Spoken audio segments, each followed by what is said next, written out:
महाराज जनक ने सीता स्वयंवर की घोषणा की और ऋषि विश्वामित्र की उपस्थिति हेतु निमंत्रण भेजा।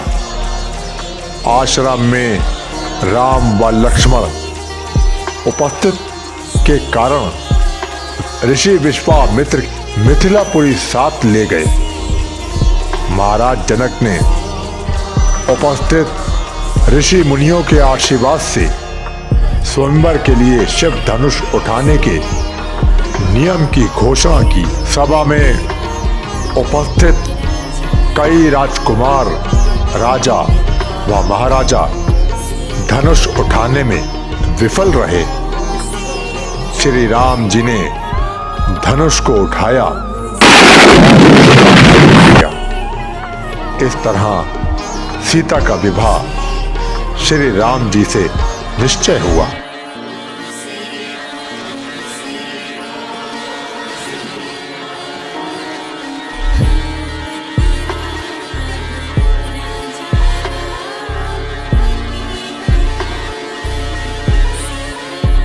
मिथिला नगरी में ही वशिष्ठ द्वारा ये निर्णय लिया गया कि जनक जी की दूसरी बेटी उर्मिला का विवाह लक्ष्मण से हो जाए। जनक जी के भाई कुशध्वज की भी 2 पुत्रियां थीं, मांडवी और शुक्रकृति। वशिष्ठ जी ने ये निर्णय लिया कि भरत का विवाह मांडवी से और शुक्रकृति का विवाह शत्रुघ्न से हो जाए। इस निर्णय से राजा दशरथ भी सहमत थे। भगवान ने एक साथ इतनी खुशियां दे दी थी, किसी को क्या मालूम कि इन खुशियों पर कलंक लगने वाला है। राम के विवाह के कुछ समय पश्चात राजा दशरथ ने राम का राज्य अभिषेक करना चाहा।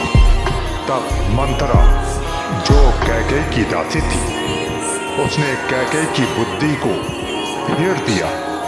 मंथरा की सलाह से कैकेयी को भवन में चली गई।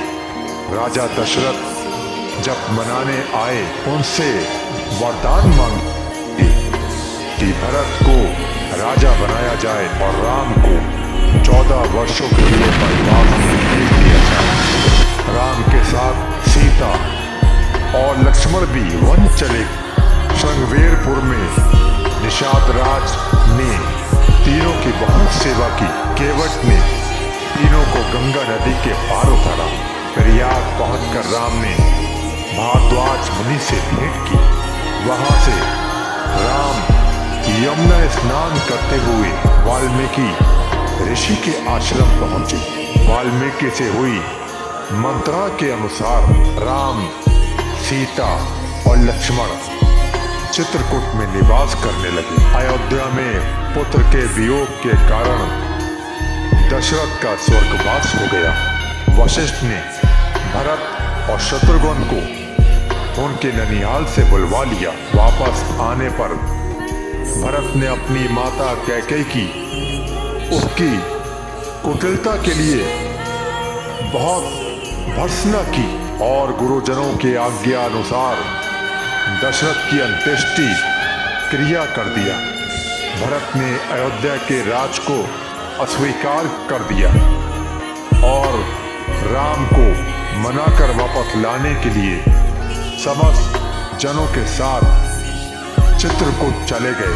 कैकेयी को भी अपने किए पर अत्यंत पश्चाताप हुआ। भरत तथा अन्य सभी लोगों ने राम के वापस अयोध्या जाकर राज करने का प्रस्ताव रखा, जिसे कि राम ने पिता की आज्ञा पालन करने और रघुवंश की रीत निभाने के लिए अमान्य कर दिया।